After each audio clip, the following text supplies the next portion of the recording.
We got a great show in store for you, everybody. We got a special guest in the building right now. No topics are safe from comments from the Peanut Gallery. I'm your host, Jordan Kurtz. We have former All-American quarterback down at CSU-Pueblo, Mr. Ross Dausin.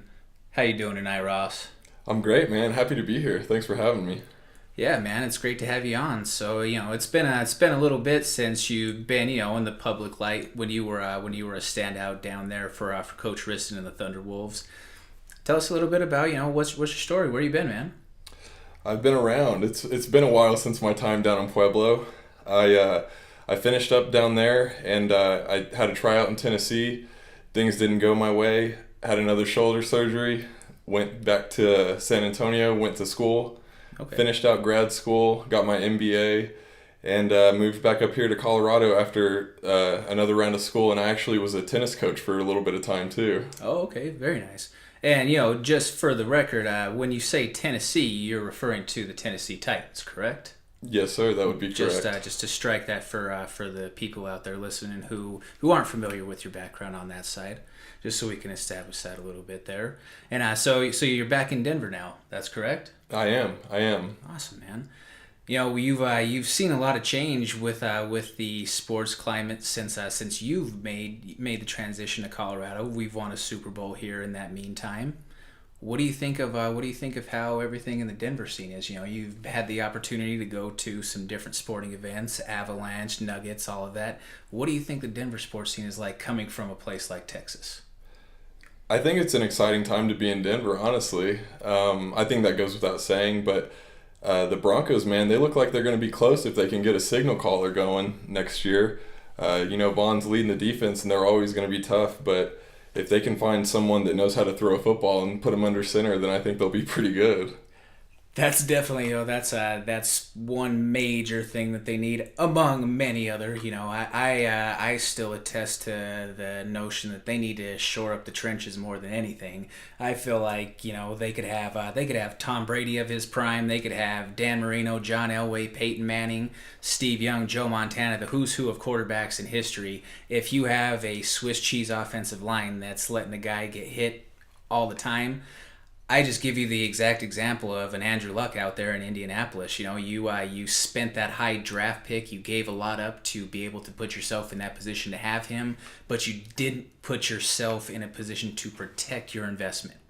And that being said, Andrew Luck hasn't played football in a very long time, and there's no guaranteed timetable on when to see him on the field. He's gone through his fair share of injuries because he has been hit so much. If we can't shore up that offensive line, I think that we're a lost cause with whoever we put under center.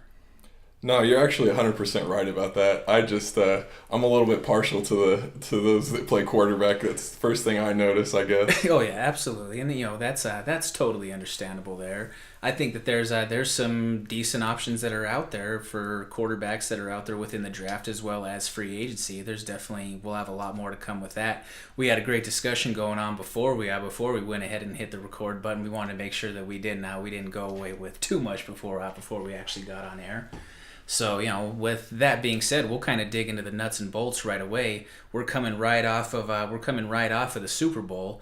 What are your thoughts there? I know that you're a Patriots fan and you like Tom Brady, so I'm gonna give you a pass on that one for making the trip all the way up here tonight. But that's just one of those things there. Yeah, thanks for calling me out, man. I was trying to keep that undercover. I know I'm in enemy territory out here. Well, I have to call him as I see him. I have kind of a known thing with some of the Patriots fans that I work with on a regular basis. Jamie, don't transfer me, please. Jamie, I like your style. Yeah, he's from Massachusetts himself. He's a diehard Patriots fan. I kind of razzed him about it a little bit. He's a big boss of mine, and he said, "How's a transfer sound?" And I told him I'll back off at that point. Nice. No, I think it was a great game, and even being a Patriots fan, I really wasn't too upset walking away from the TV at the end of the night because it was just exciting football. It was good stuff, and again, that's with my bias as an offensive player, but I love to see the scoreboard light up. And actually, Nick Foles is from Austin, Texas, and I watched him play a little bit of football in high school, and it was good to see him have his career come back around and have some good things happen to him. That's awesome. I mean, I've definitely became in the last few weeks right here. The people of Philly, they coined the phrase, but Big Dick Nick, he balled out, man. He did, no doubt. And I don't know if you saw the video clip of him in the Super Bowl. He called his own shot there on that fourth down play where he caught the pass. He did. And what's even crazier about it is there was some video that I saw that was released today of him in pregame warming up, practicing that play. You didn't really think, probably just by watching it from him doing it, that he was probably, just messing around, catching a ball, whatever out there. But if you watch it, you see, exactly the route that he ran out there in warm-ups. It's nearly identical to what you saw him run there in the game. So it's not like this was something that was brand new or that he didn't even practice. Maybe your boy Tom should have been out there practicing because he had butterfingers right there. That was one of those plays where you just shake your head and you can't really defend it. It was just a bad drop, honestly. Yeah, that's one of those where it was kind of one of those moments. If he catches that's a momentum swinger right there. But just the way that it went, nothing pleases me more as a football fan than to see Tom Brady sitting there with his crying face, whining like a little baby. That's just me and my bias, but I'll ride with that one as a Broncos fan personally. Right, of course. I will say he's not pretty to watch when he leaves the pocket. Tom Brady in general, this is just my take with him on that sense. I like to see him lose. I'll be honest. Tom Brady is not a guy that's easy to like. Tom Brady is a guy who walks around with $100 haircut and skinny jeans and a pair of Uggs. His wife is the breadwinner of the family, and she makes double what he has in his net worth.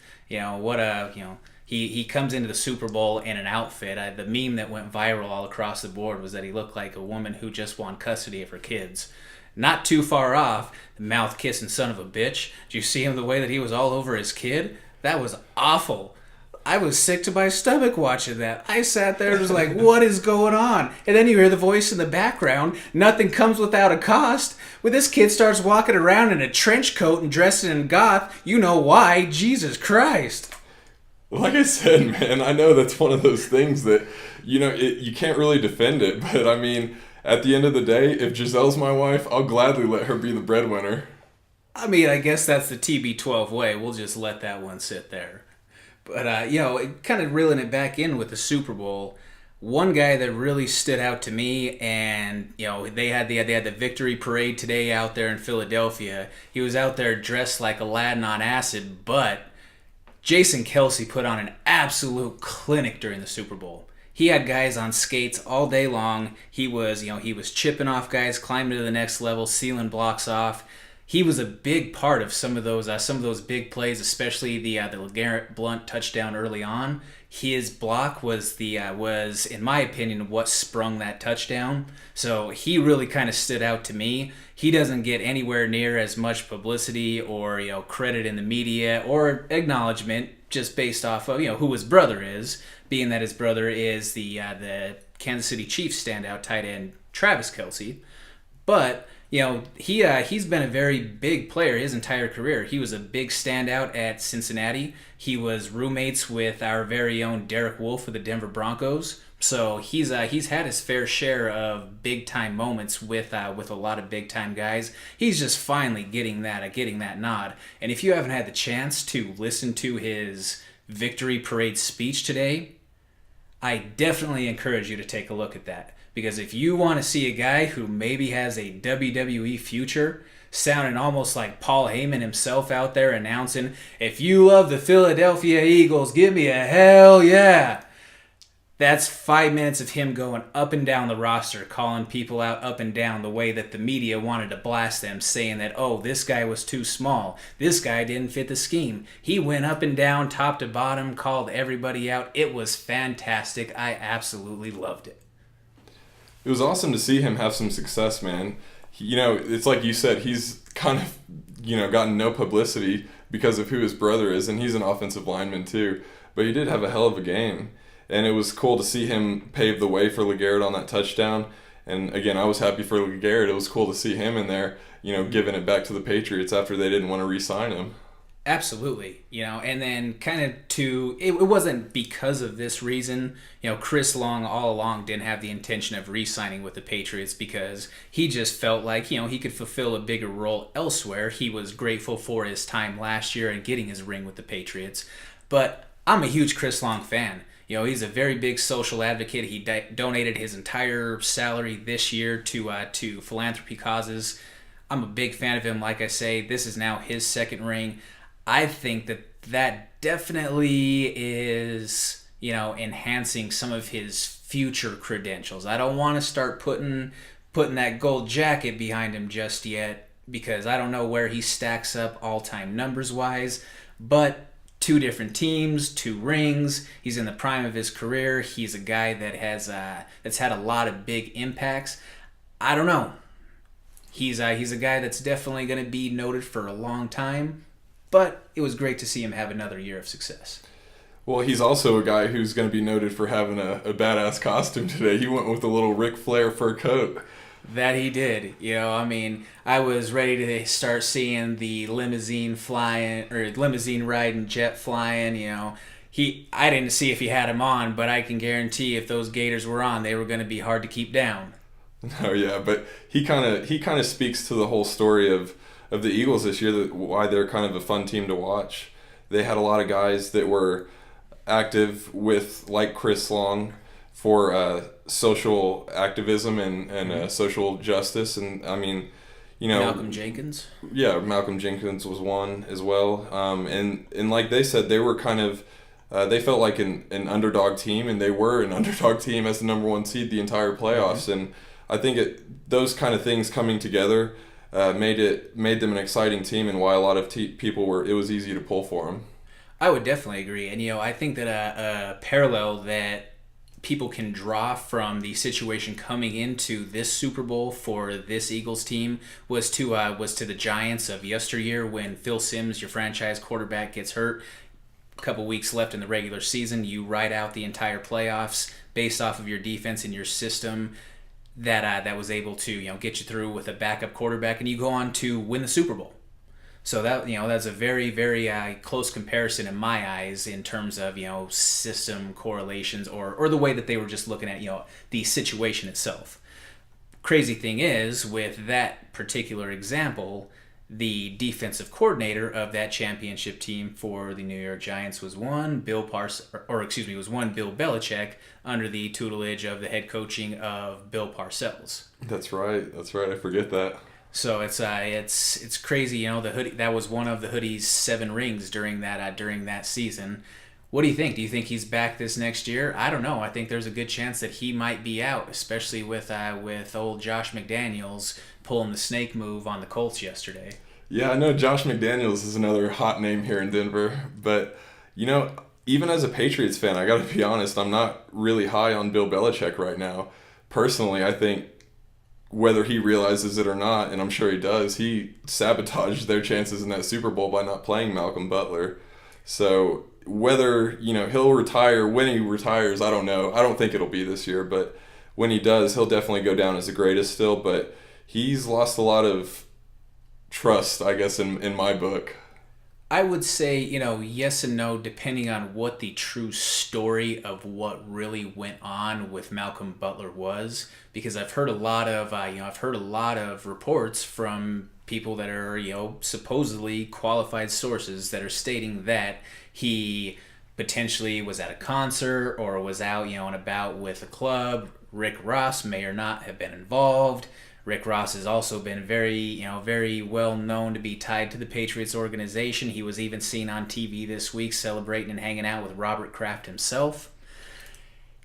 They said that he was, that he either had weed on him in his hotel room when they went to do bed check, or he definitely reeked very much so of it and appeared to be high.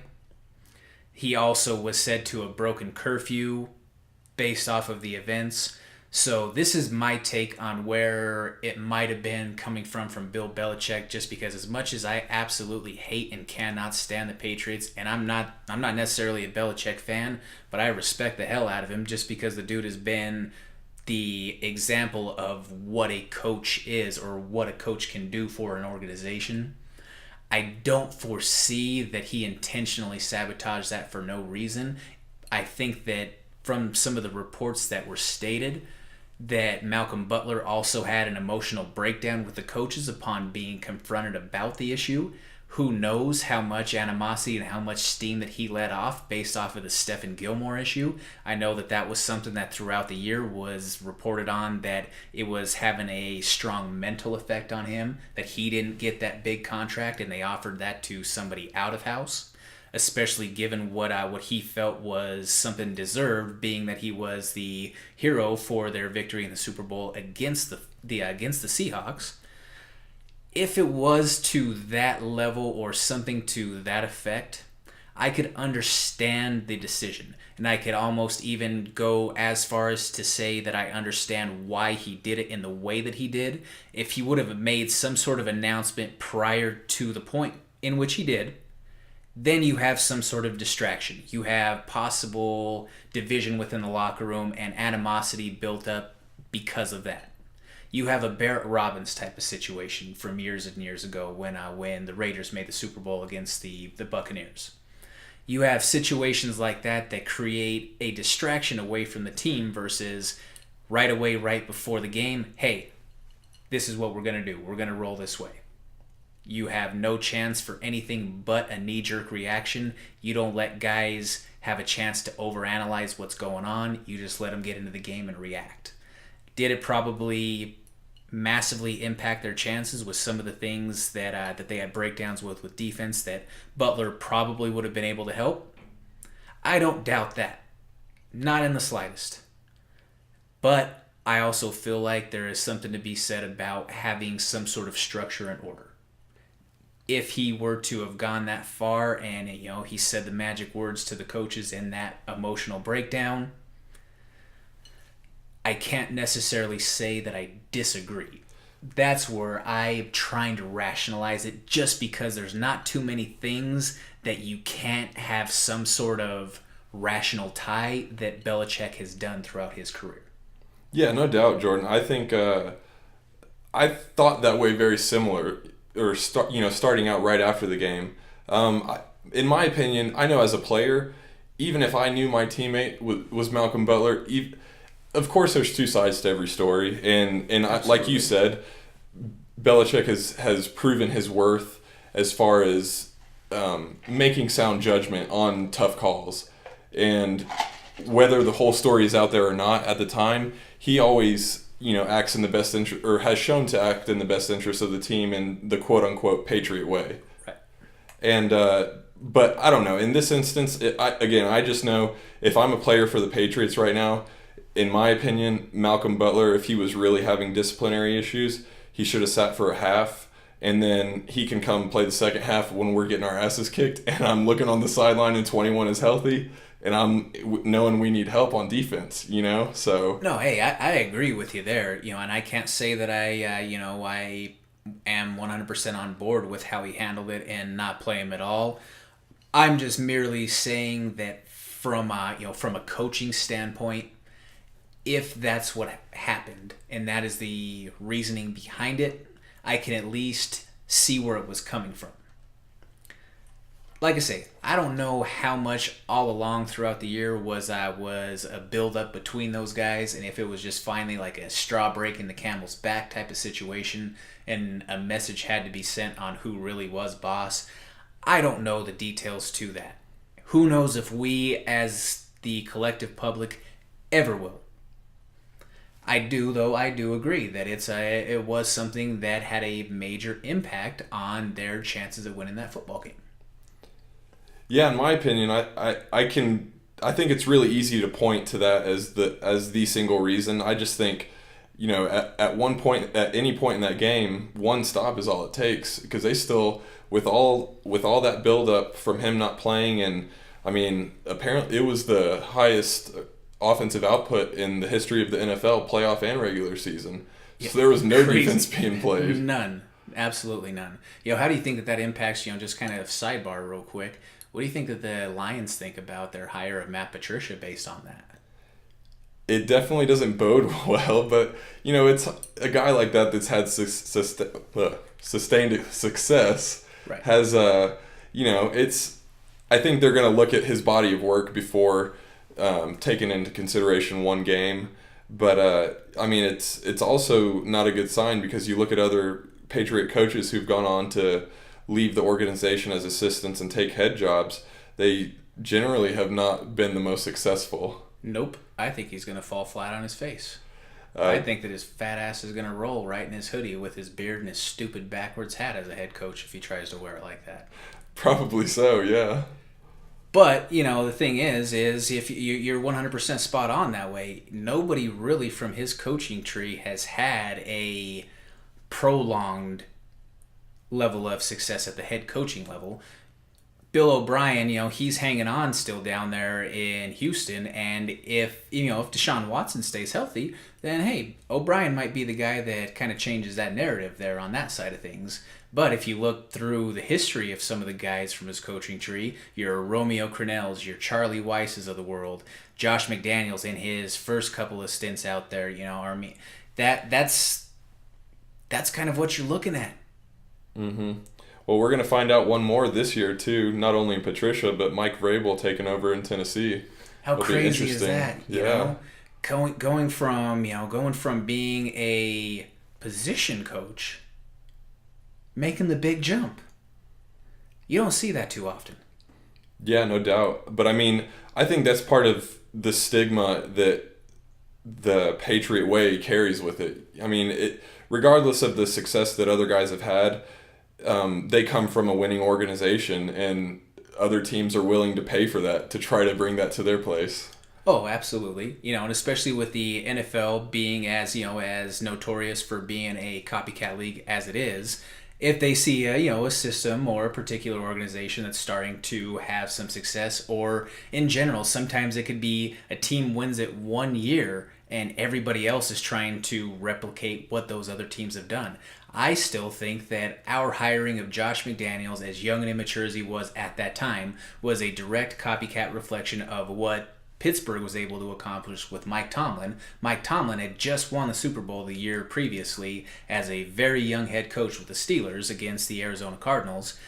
I think that that's kind of where that fell in. It's a copycat league. People want to bring in that Patriots culture of success, but that's where I think that it just kind of stacks onto the hoodie's credit. He's the one who runs that show. He is the alpha. Guys leave, things stay the same for him. They bring in new offensive coordinators, new defensive coordinators, special teams guys, position coaches. For the last 17 years, they have been the epitome of success within the NFL. Well, and I think that goes to why, successful teams are built on the people and who's a part of the organization, just like anything else, I think, And with Bill Belichick, that's part of the issue I think they're having this year, is why he's, in my opinion, overexerting power on Malcolm Butler, because they did it to him in the offseason too.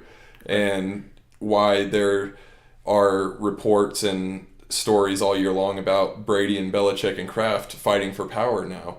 And so I think he has had the keys to the car for 15, 20 years now, or however long it's been. And now, Kraft is giving them to Tom Brady, is how it seems. And so I think that's also why it's very likely that he ends up retiring at the, sooner than later at least. Right.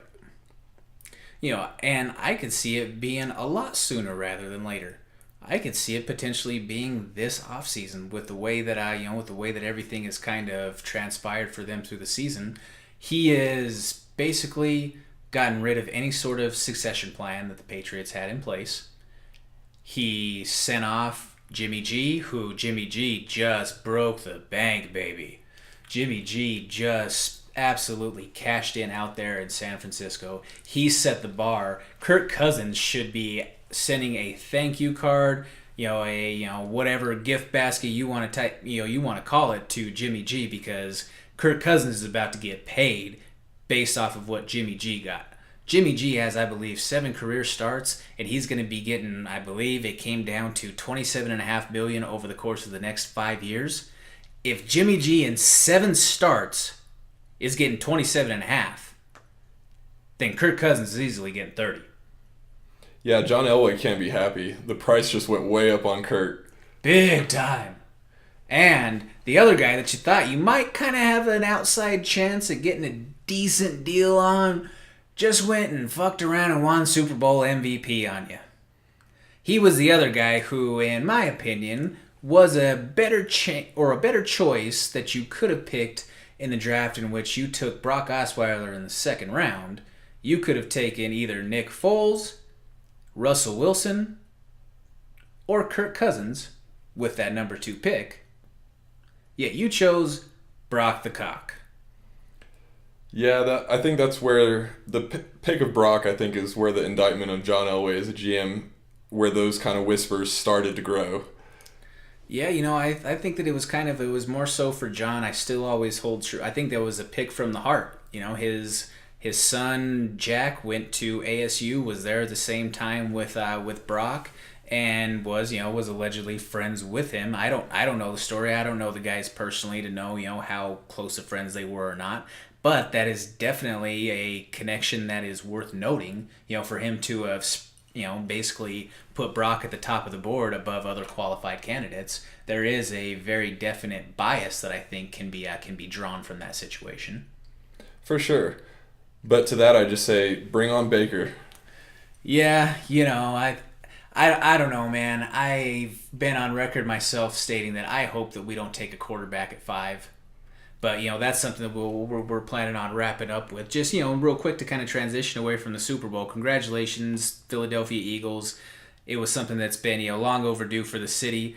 Your people of the city turned that thing into Rampage World Tour like it was the video game back on N64 in 1990s. You absolutely tore that place down. I don't know if you got to see any of the videos.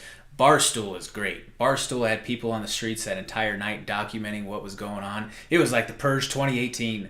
It was, man. It was wild. I had to check Twitter, and I had a good laugh when I saw the Crisco cops going out greasing up poles to keep people from climbing on them, but there's no way that was going to work. Yeah, well, actually, they did Crisco or cooking oil for the championship round, but they had to upgrade it to motor oil this last time because they said that people still were able to climb with the cooking oil, so they had to upgrade it this time. But there were people that climbed up on the awning for the Ritz-Carlton. They completely collapsed the canopy there.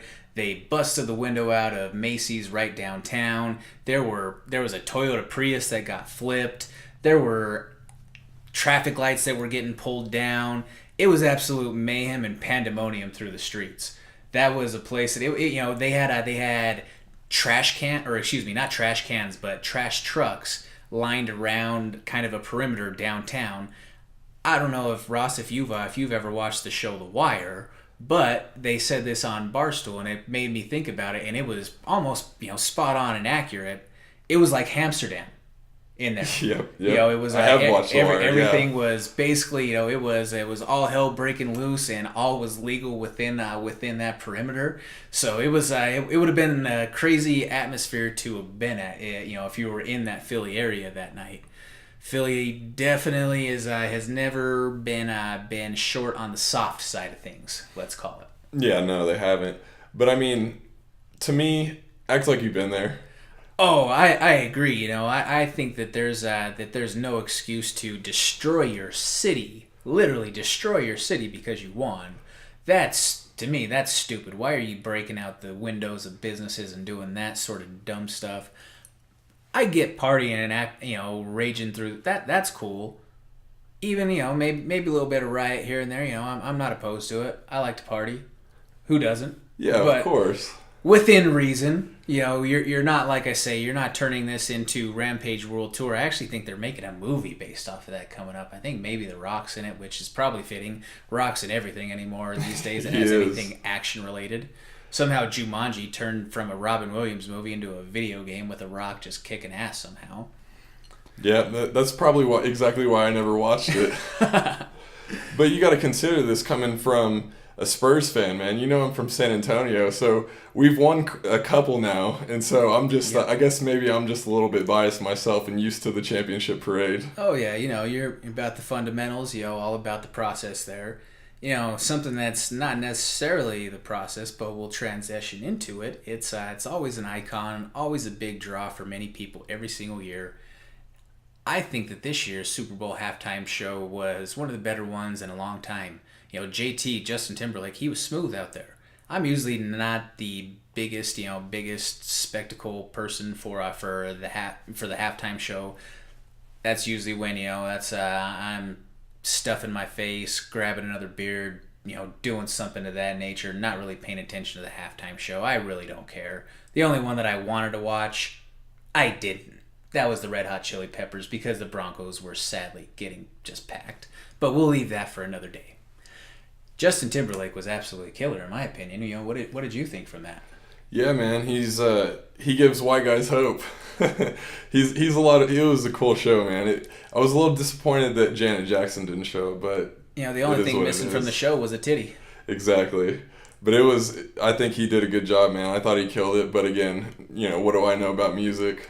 Oh, exactly. And I'm the same way. I don't have a music background or anything like that, but it just seemed everything just hit after hit was very seamless. Didn't really have any sort of cold play moments.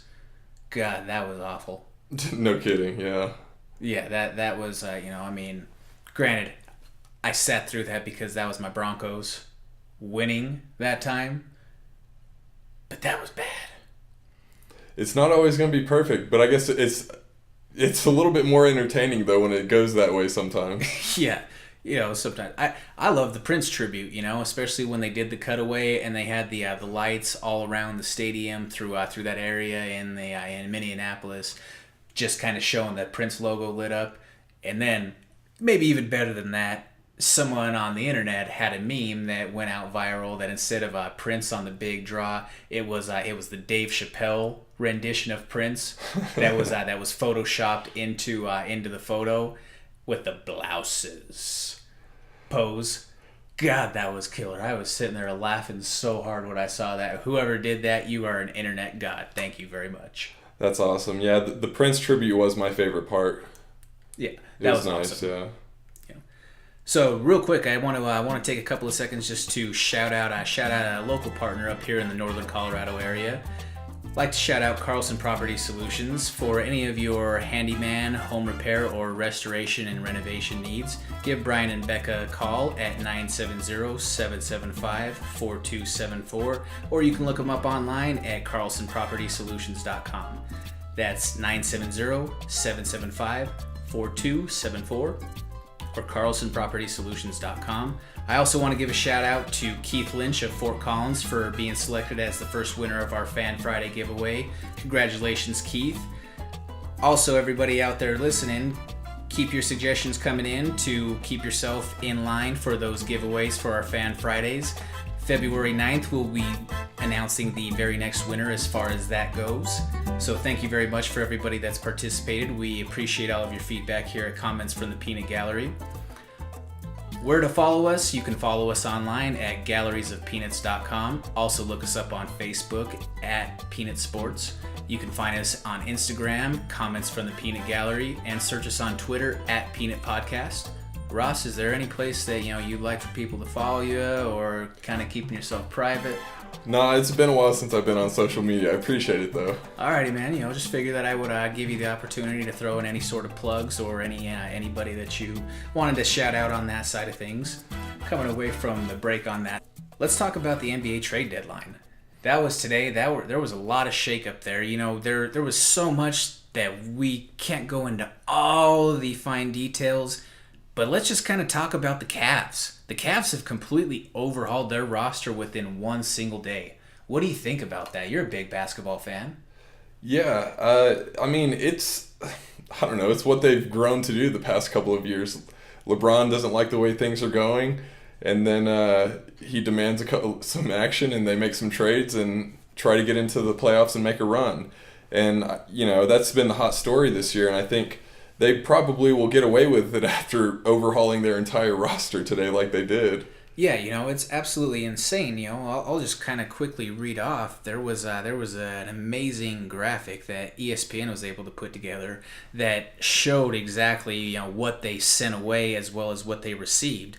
They were wheeling and dealing today at the deadline, ladies and gentlemen. They sent away Isaiah Thomas, Dwayne Wade, Derrick Rose, Iman Shumpert, Jay Crowder, Channing Frye, the 2018 first rounder, as well as the 2020 Miami second rounder, in which they obtained from a trade.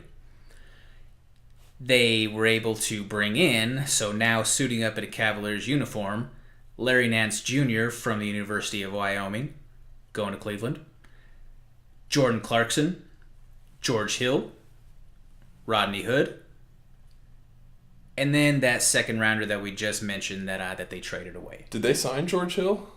They do have George Hill right now. Oh, wow. That's a good sign, man. That's what I'm saying. Here they go. They're going to be and like I said, good in the playoffs. That's at least the last that I've seen, Ross. So things may have changed as many moves as they've been making, and as many things were shaken up in the NBA today. This was at the last. This is according to ESPN at the deadline. Okay. So I would venture to say that as of right now, he's a Cav. You were kind of talking about it earlier, saying about how you think that benefits them going into this playoff run. It's obviously, it's a big topic, being that King James legacy is obviously something that is a public focus for the basketball fans that are out there. Where you mentioned this being something to bolster their playoff chances. How? Well, I mean, it wasn't working, and the bottom line is everyone talks about LeBron was pouting, and I think it was maybe visible, but it just, he wasn't happy, and he's the king of Cleveland, he's LeBron James, and he gets what he wants there. And they definitely needed some change and some turnaround. But I think in the big picture, you look at it and it really opens up him moving to LA next year, and I think that's very obvious by the pieces that moved, and it opened up some cap space for LA, and at the end of the day, I think that's really the bigger motive on both ends. I would definitely agree that it was kind of a shake each other's back, shake each other's hands, scratch each other's backs type of deal. Because if you look at the way that the math kind of breaks down and what the Lakers were able to part ways with and open up the books for what could potentially be, the LeBron James sweepstakes of this 2018 offseason, I think that it opened up the opportunity for not just LeBron's max contract, but that opened enough room on the books for a second max contract, in which you may see one Paul George making his way from a very disgruntled Oklahoma City. I think that that's a high likelihood of the move. What do you think? Well, Magic Johnson said he wants them to be Showtime again, so I think that's very likely. I think you're right on. What if, just to kind of throw this out there, because it's going to come up at some point, if you are Magic Johnson and the Lakers, and LeBron James says, I want to be a Laker, but my asking price is you got to trade Lonzo Ball, because I don't want to deal with LeVar Ball. Probably so. Get rid of him. Do you trade him? I would, in a heartbeat. I say the same exact thing. And I've told people that, I've ran with this, talking about that since it was, basically been brought up through, the last few weeks. If you are LA, how do you not do that? How do you not? LeBron really isn't showing a whole ton of signs of slowing down. Granted, he's not at the peak or prime that he may have once been even just a couple of years ago, but he is still at that very, elite top end level at this point in his career, just like you see from, some of those older quarterbacks in the league. Your Brady's, your Brees, your Rivers, your Roethlisbergers, all those sorts of guys. They're going to perform at a very high level just based off of being a great veteran, but they may not be what Tom Brady right now at 40 isn't what he was in 2007 when he lit up the record books with Randy Moss. Right. That's that sort of example. That's, I guess, what I'm trying to communicate. For sure, yeah. And the bottom line, though, is LeBron's not slowing down. His talent's going nowhere anytime soon. It's incredible to me that he's never really had any sort of major injury throughout his career.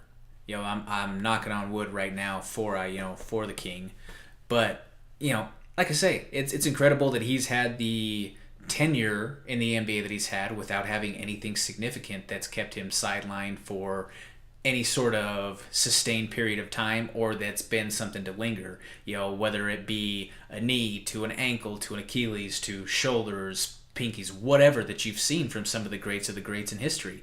Jordan had the foot that kept him out the entire year almost. Kobe had the Achilles, along with many other things. There's been guys that have had those big bumps and bruises that have kept him out. But LeBron's just almost seemed immune to it. He's kind of like the Incredible Hulk of the league. Yeah, I mean, and that's why he's broken so many records and been the first one, time wise, calendar wise, to do a lot of what he's done. And I mean, and that's like why I said, I don't. It's hard to see him slowing down anytime soon.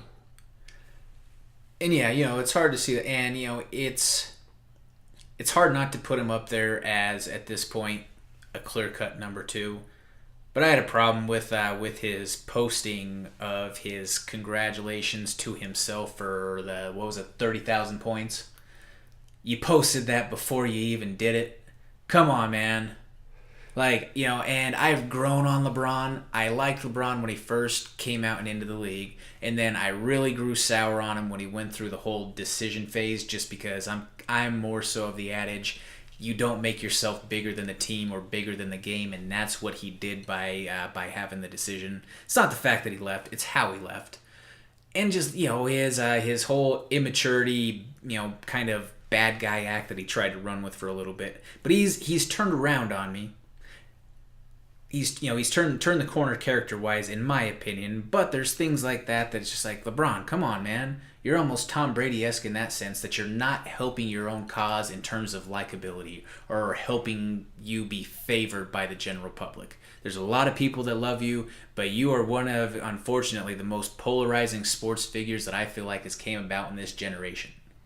Yeah, I think the way, as a former athlete, not anywhere near the caliber of him, but you look at it, and I think he just does that kind of stuff for fun now. It's so redundant to him, and it's such a routine practice that he knows anything he does, whether his actions or his words, it's gonna become a big story, or it's gonna be talked about. Right. So I think being under that microscope 24/7, there's gonna be times where he's slipped up, and I think he's probably to the point where he is not worried about those slip ups anymore. He's gonna say what's on his mind and just let it run with it, and let the media run with it, and let it be what it'll be. And I don't think he's going to lose much sleep over it at this point.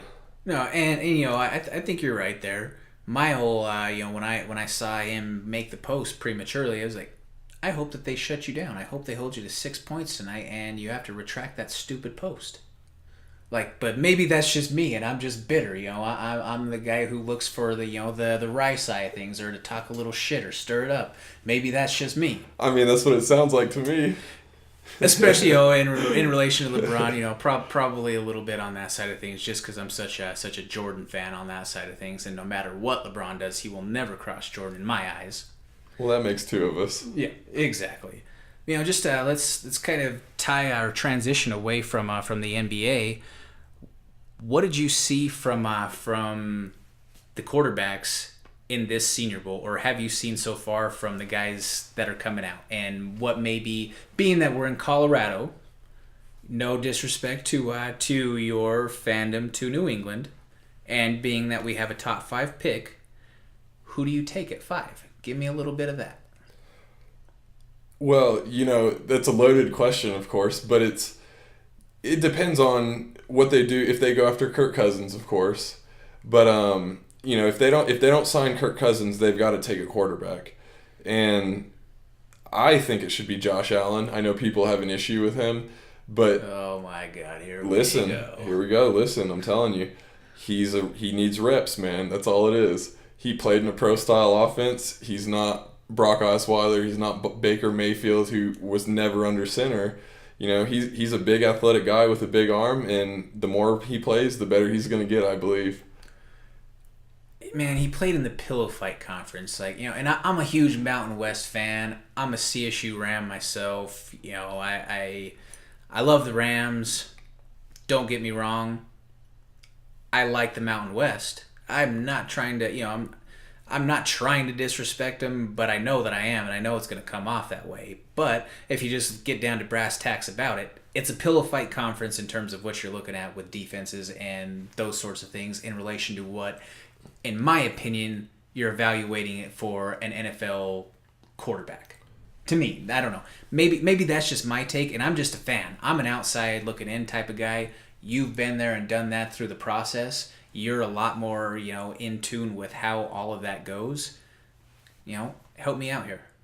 Well, yeah, man, take it easy. You don't have to defer to me on it, but it's it's you're right though. I mean, it makes a difference, I think, but if guys can play ball, football is football when you get to that level, and if you're ready and you can play, I mean, you'll rise to the top and you'll make the team. And I think, it's a different position, but a couple of examples, guys that hit close to home. Look at Ryan Jensen, Right. and so it doesn't necessarily matter, the competition you play for the most part. I mean, there's so many variables that go into it, and those things do count. But it's about the makeup of the player at the end of the day. And I would agree with that, and I'm not wanting to, have a complete broad stroke knock of the small school type of guy or, a non-Power 5 conference type of guy. And I know it sounds like it's the exact opposite and it sounds exactly like what I'm doing. Let me preface this also by saying that I have a strong bias against Wyoming, being that that's our rival. Of course.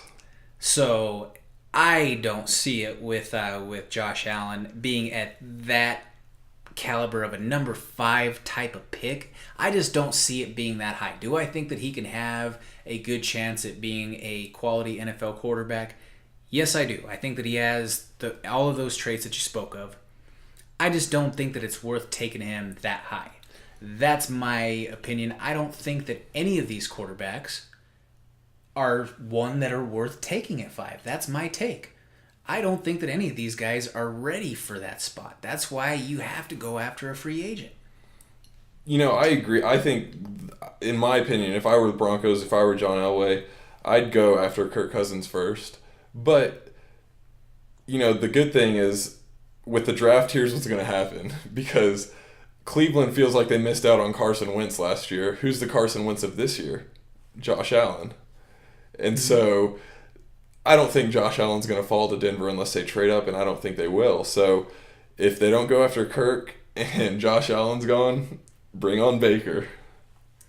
If it is going to be one of the quarterbacks, I would not be absolutely disappointed with Baker. Baker still has a lot to show to me on that side of things for me to really buy in for him being a franchise level quarterback. That's where I feel like you have to hold that guy in that regard right away immediately if you're taking him with a marquee pick. That's, like I say, that's my thought on that pick for a quarterback right there. I don't think that just because you have that pick there that you should absolutely take a quarterback if there's not a quarterback that is worthy of taking in that spot. I think that if you have a spot that is that high and you have a chance to get a guy like from Notre Dame, the offensive guard Quentin Nelson, if you can get a guy like Quentin Nelson, guards aren't sexy. I get that, but as I started off the episode by saying, you need help on the offensive line more than anything. You pick up Quentin Nelson from Notre Dame. You have a guy who's going to be there for 10 to 15 years, going to give you multiple All-Pro and Pro Bowl performances. This guy is projected by all of the scouts, all the analysts out there to be the one surefire, cannot miss pick of this draft. He's not going to get taken with one of those first couple of picks. But if he is there at 5, for me, it's hard not to justify taking someone who is not only best player available, but something that fits one of your biggest needs as an organization. You took, with your number 1 pick last year, an offensive tackle. You take this pick as an offensive guard. You have a chance also this offseason of bringing in Nate Soldier, who's been on record stating that he wants to come back to Colorado. You put some of these pieces in motion, you maybe can wear some other deficiencies at offense because you have time to make other things happen. I think that we could have been a little bit more competitive. Maybe definitely not at the Super Bowl championship level, but we'd have been more competitive with the three that we had this year had they not been under so much duress the entire time. 100%. I mean, a run game and a good offensive line are a quarterback's best friend. And I felt a little bit bad for Trevor Siemian and Paxton Lynch and Brock Osweiler because even though all three of those guys are probably not Pro Bowl starter level players on a lot of NFL teams, I mean, the whole situation with the offense was compounded this year with lack of depth on the O-line and the backfield with them.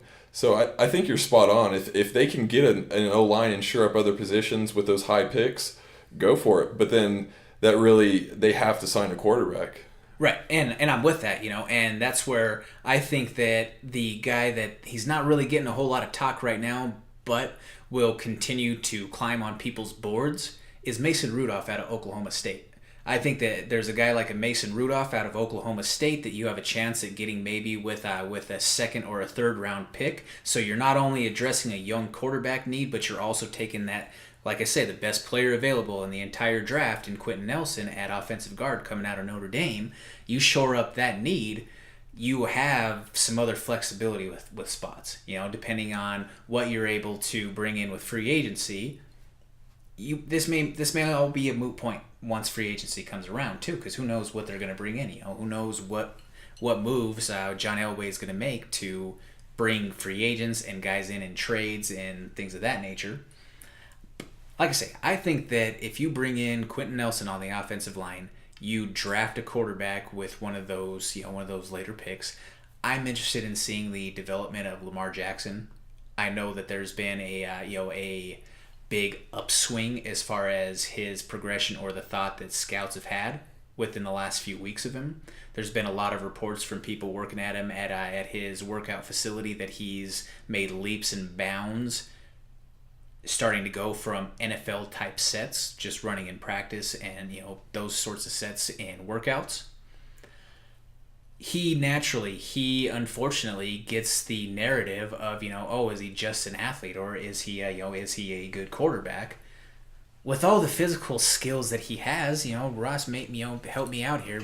Are you interested in what he might be able to bring to the table at an NFL level, or do you think that he's more so another cautionary tale of that phenomenal athlete, collegiate quarterback? Yeah, it's hard to say. He looks like a more athletic Vince Young, as scary as that sounds, but you don't want to knock a guy that has had the success that he's had, but it's also not often translated to the NFL. Right. And so he's definitely worthy of a shot, and it's like anything. It's if he can get into a system with a coach that is going to be behind him and believe in him and not get fired in a year, then he'll have a shot for sure. And I think he needs to play quarterback wherever he goes. Mm-hmm. I hate that when coaches and teams, just because a guy's a good athlete, switches position and don't give him a chance. If he's your best athlete or best player, let him spin, man. Right, and I agree. I think that that's also, should I say, within reason. I think that as a player, you definitely can reserve your right to play your position if you want to. But if there's a team out there, like let's just say running back a few years, like a Colin Klein type of situation out of K-State. Colin Klein was never going to have a chance to be an NFL quarterback long term. Let's just call it for what it is. But that dude was such a phenomenal athlete. I have it on good record from sources around here in the northern Colorado area where he's native to, that he had the opportunity to switch positions, but declined that opportunity because he if he wasn't able to do it as a quarterback, was ready to hang it up at peace with his career. The way that the way that a lot of quarterbacks are. That Tim Tebow being one of them. Tim Tebow, in my opinion, is still in the NFL if he decided to change positions. The Patriots asked him to take and assume a different role, like an H-back Aaron Hernandez-esque role, but he declined.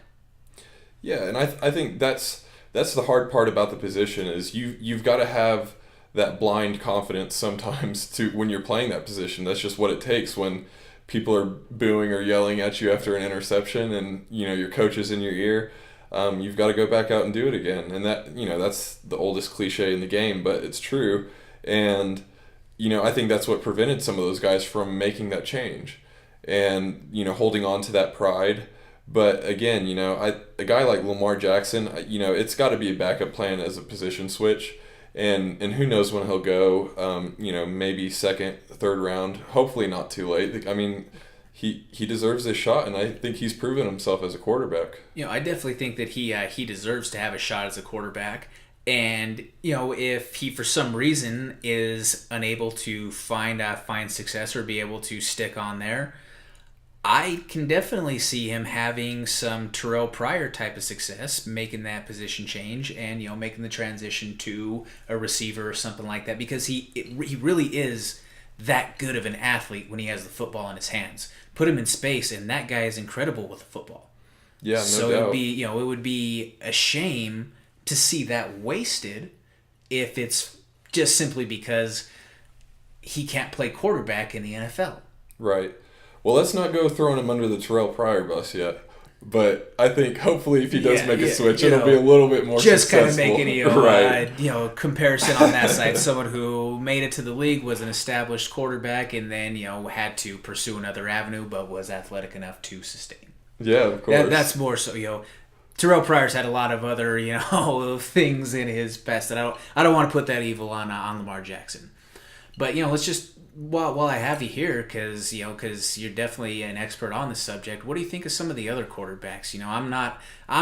I think that a guy like Josh Rosen, who a lot of scouts seem to be high on, I think that Josh Rosen is Jay Cutler 2.0.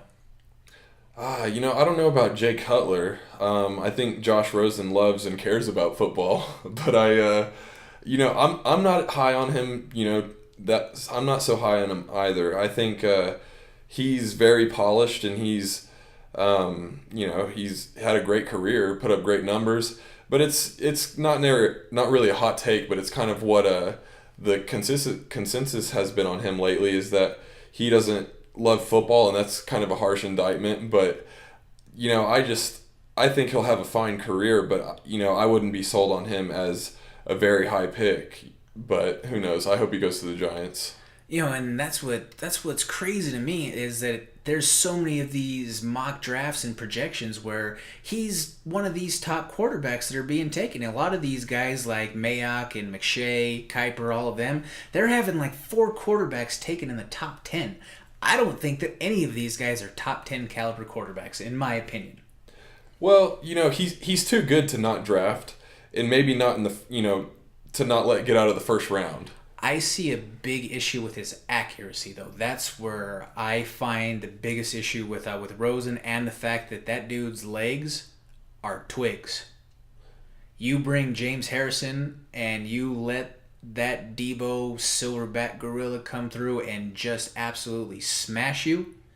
That is Colt McCoy all over again. Colt McCoy has never recovered since that time when James Harrison put the smackdown on him when he was in Cleveland. Yeah, I mean but then again, it goes back to, that's what you pay the big guys for, to protect them and keep them from going down like that. So, I mean, I think the talent is there, and in my opinion, I think he's probably a little bit lower than the other guys, but that could, just be some negative momentum going against him, because that's been kind of the common story going into the draft and when he's been compared to these other guys. That's understandable. What about his crosstown counterpart in Darnold? That's one of the guys I have, in my opinion, ahead of Rosen is Darnold. I think he's a guy that he's really unshakable. Not that Rosen isn't, but he's a gamer. He is a guy that seems to really love the game, and he puts it on the line. And when you look at what SC asked him to do this year, it was all on his shoulders, and whether they won or lost, it was on him, because he needed to make plays for him. It was kind of a down year, I guess you could say, as weird as that is for SC. And I think that you're definitely hitting on some very valid points there for SC. My accuracy, or my question with him again is accuracy. I watched, just take for example, for all of you Colorado listeners out there and you CU Buff fans, if you take a look back at the game film from the CU game, he missed some pretty easy throws in my opinion. Like I say, I'm just a fan. Who am I to know what's an easy throw and what's not? But from the general look of watching the game, there were some can't miss throws for an NFL or a top 10 NFL franchise type quarterback that I just didn't see from him. And yes, I get it, he's young. But are you willing to put somebody that is that young and still that green out there and baptism by fire, throw him to the wolves right away if you're not putting him behind a vet for a couple of years? Because keep it in mind and make it be noted that he is a young quarterback coming into this draft. So he is nowhere near even just the physical progression of what some of these other guys in the draft are. That may make an impact. Yeah, no doubt it will. I think if, speaking of what you're saying, is if you're in a position like those teams drafting 1 through 5 or in the top 10 and you need a quarterback, I think you're in trouble and you got bigger issues anyways, I think, for the most part. But if you take a guy like him, I think you have to start him right away, you just don't have a choice but to live with those growing pains. And so that's why teams will bring in a vet and have somebody that can kind of groom him. But, with the accuracy issues, I think, again, like I said, for him to win games at USC this year, he had to make plays. And he had that Brett Favre gunslinger mentality where he had to fit balls in tight windows and kind of make things happen. And so for him to have a higher interception rate, I think that's going to come with that territory. But they do raise red flags for sure. And but I still think he's legit. I think he's got a very good head on his shoulders, and again with the interceptions and taking care of the football, it's maybe a low hanging fruit. But I mean, who has the most interceptions in NFL history? You're right. No, and he's got a golden jacket. Hey, I get you there. I get you. I'm not trying to deny anything on that side. I just, like I say, I am not completely sold on any of the quarterbacks that are right there to be taken at 5 for me. And like I say, I'm trying to look out for the long-term success of the Broncos or where I see that they could go. And looking at, if there isn't a guy that is that much of a can't-miss pick, if it's just another great offensive line prospect, then maybe I don't think the same. But Quentin Nelson, he's been compared to everybody, to like a Logan Mankins. Well, if he's even 75% of what Logan Mankins is, you've got yourself one hell of a football player. And I will take that 10 times out of 10. Offensive line is something that you absolutely need. We have not been able to run the football for years. We have had a very shoddy performance in the passing game, and our third down efficiency has been abysmal. Shore up your offensive line, you start to see measurable changes within those offensive efficiency places. For sure. And the case study for that is Dallas Cowboys. Yep. People were so frustrated with them for years because they were going tackle, guard, center year after year in the first round. Yep. And it's paid off for them. Exactly. And that's you read between the lines, Ross, of what I've been getting at this entire time for what you could potentially get to if you're the Broncos. That would be then having 2, back-to-back first-round picks. Dallas has 4, who's counting, whatever. But, like I say, I think that's where it all starts. We got to shore up the offensive line first before anything else is going to see a very measurable turnaround. But, we're coming up on wrapping this up. Is there any kind of final thoughts or anything that you'd like to add in and share at the moment? Yeah. I think awesome being back in Colorado, man. Thanks for having me up. Oh yeah, absolutely, man. Happy to be on the pod today, man, and really looking forward to seeing this thing take off. Yeah, I appreciate it. I'm like I say, I'm trying to promote as many good stories, Colorado people as we can. I will be glad to have you on the show for future episodes. Thank you very much for making the drive up here to Fort Collins tonight to record. It's been a great opportunity to pick your brain about knowing some of the higher level stuff from the quarterback point of view. It's definitely greatly appreciated, and it enhances my knowledge for the game. And I'm always open to learning everything that I can. I want to be as much of a sponge to it as I possibly can be. Learning from someone like you has definitely been a great opportunity having these conversations here. Like I say, we're Comments from the Peanut Gallery. No topic is safe. You can follow us at galleriesofpeanuts.com. Look us up on Facebook at Peanut Sports. Look us up on Instagram, Comments from the Peanut Gallery. Find us on Twitter at Peanut Podcast. I'm your host, Jordan Kurtz, aka Kurtz EF, signing out. Wanna be a baller, shot caller.